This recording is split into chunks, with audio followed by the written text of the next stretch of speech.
Hi, welcome to my channel. I am OT Amma. This is my first vlog, so you all know that I have PCOS and I had gestational diabetes with my second son. So I am interested in looking into my blood sugar levels and how they're affected by stress, food, exercise, all of that, because I want to be able to make drastic changes in my body without using drugs. So this is my attempt at that. I'm vlogging to analyze what I'm eating, what I'm doing, and how it's affecting my blood sugars. So welcome to my first vlog. It's a little messy and hopefully my next ones will be better.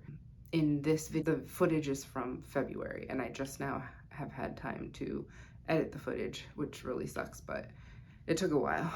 In the video, you'll see me using a regular pricking monitor, like where I have to prick my finger. In future videos, you'll see me using a continuous glucose monitor because I invested in one of those. So this is me getting my fasting blood sugar. This is my first fasting blood sugar, and I had pizza the night before, which is why it is 114. Typically, I like for my blood sugar to be like 90 or in the 90s, lower, usually lower, probably in the 80s.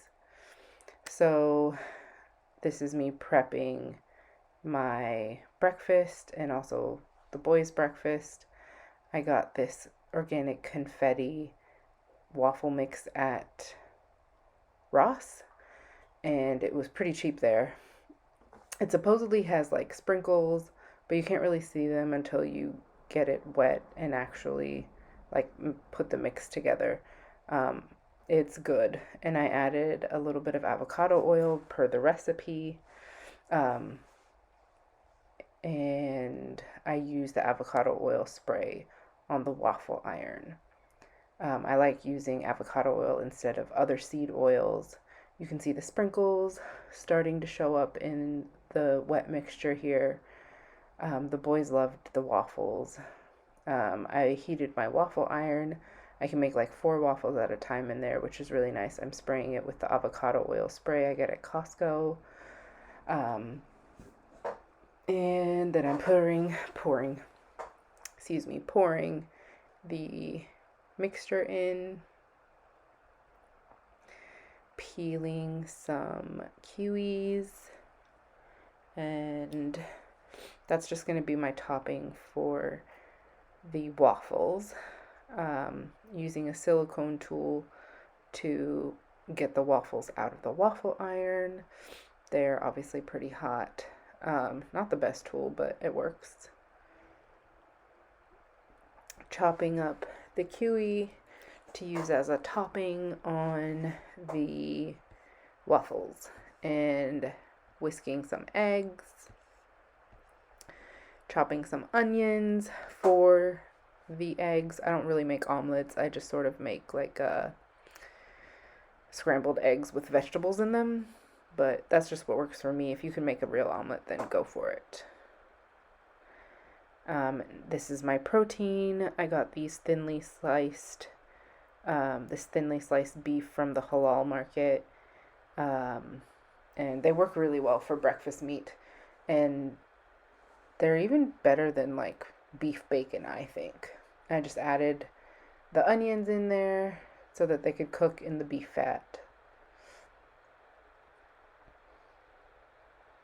And then I added some seasoning, started to cook it down. I took the beef out, put spinach and mixed greens in, poured the eggs in, and then I added some Mexican cheese. I think this one might have cellulose in it, so be careful if you buy pre-grated cheese, because it could have cellulose in it, which is like wood chips basically. Then I folded the cheese into my scrambled eggs with veggies so that I get my fiber, my protein all together. So 2 pieces of meat, eggs, chewy 2 waffles, and I'm going to drizzle them with some drizzle with honey.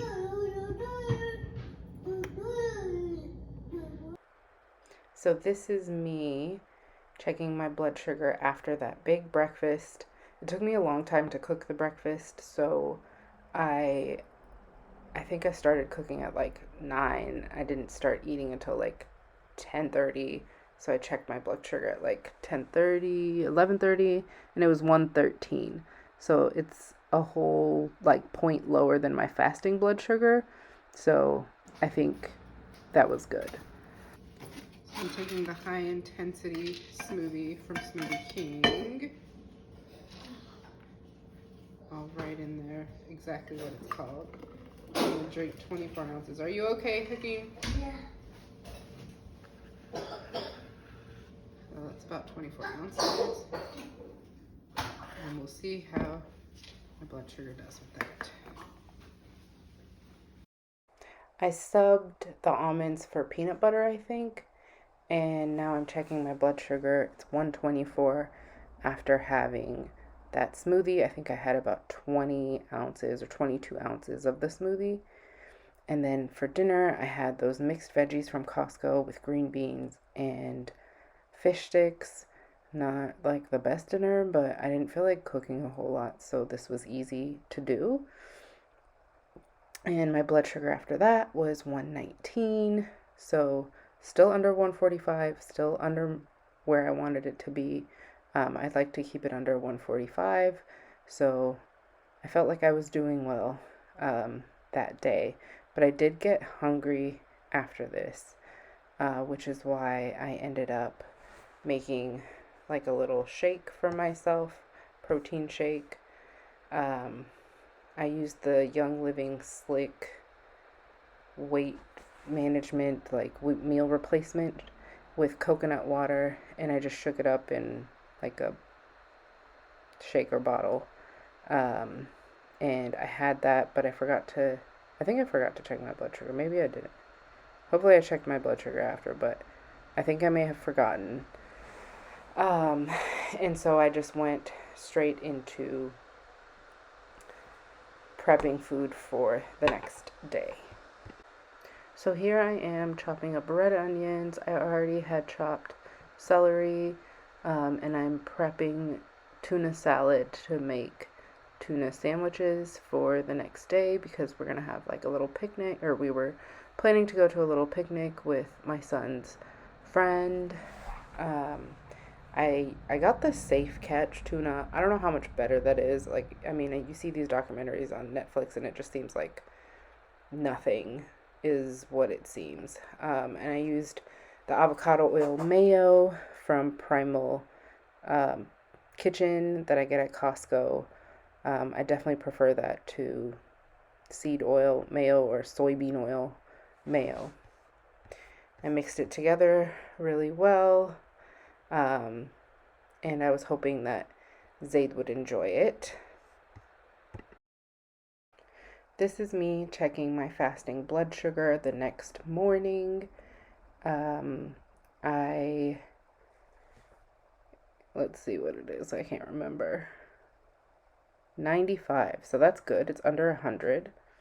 And then I was making turkey meatballs for breakfast. I wish it was this quick to make, but I put a little work in for breakfast. And I got some. So I have 2 pots going here. I have haldi doodh going in one of them, and I have the turkey sausage patties going in the other. The turmeric milk, or haldi doodh, was really nice for breakfast, and the breakfast sausage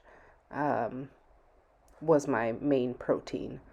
And those are the eggs from the day before and some purple yam that I had cooked maybe a couple days before. So this is my breakfast.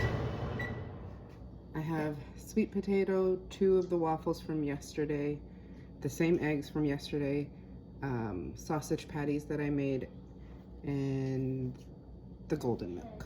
So that is my breakfast for this morning. So this is me checking my blood sugar after breakfast. Lots of carbs. So we'll see what happens. Hopefully my blood sugar didn't spike too high. 117. So that was pretty good considering I had like 2 awful. So I forgot to vlog the sandwich because I was really hungry and I wanted to eat it. Oh, don't put your foot on my tuna sandwich. Okay, so that's my tuna sandwich. Zay does not want to eat his. Got a little something. He's having an apple. Picking's got his apple and tuna sandwich. This guy is not interested in eating his tuna sandwich, but I am eating my tuna sandwich. And then I'm sorry that I forgot to check my blood sugar after that tuna sandwich. I really do wish I had, because I kind of want to know how the bread affected my blood sugar. It's really hard with the pin pricking one to remember to check your blood sugar, because you gotta wash your hands and then poke yourself, but you have to remember it like exactly an hour after. And with the continuous glucose monitor, you can kind of just, even if you're late, you can still check your blood glucose level and kind of see like on the graph where it was an hour after eating, which makes it a little bit easier. So you'll see in future videos, I invested in a continuous glucose monitor. I really hope this video was helpful. I know obviously it was helpful for me. It's a way for me to analyze my own habits.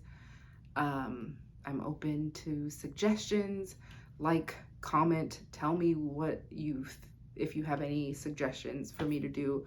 I have the book from the Glucose Goddess, and so I'm going to definitely start implementing some of her strategies. But if you have other strategies or other things that you'd like to see from me, let me know. If you want to see more of my baby content or spiritual, whatever content, just let me know what you are interested in seeing. Thank you for being here, and I hope to see you in my next video.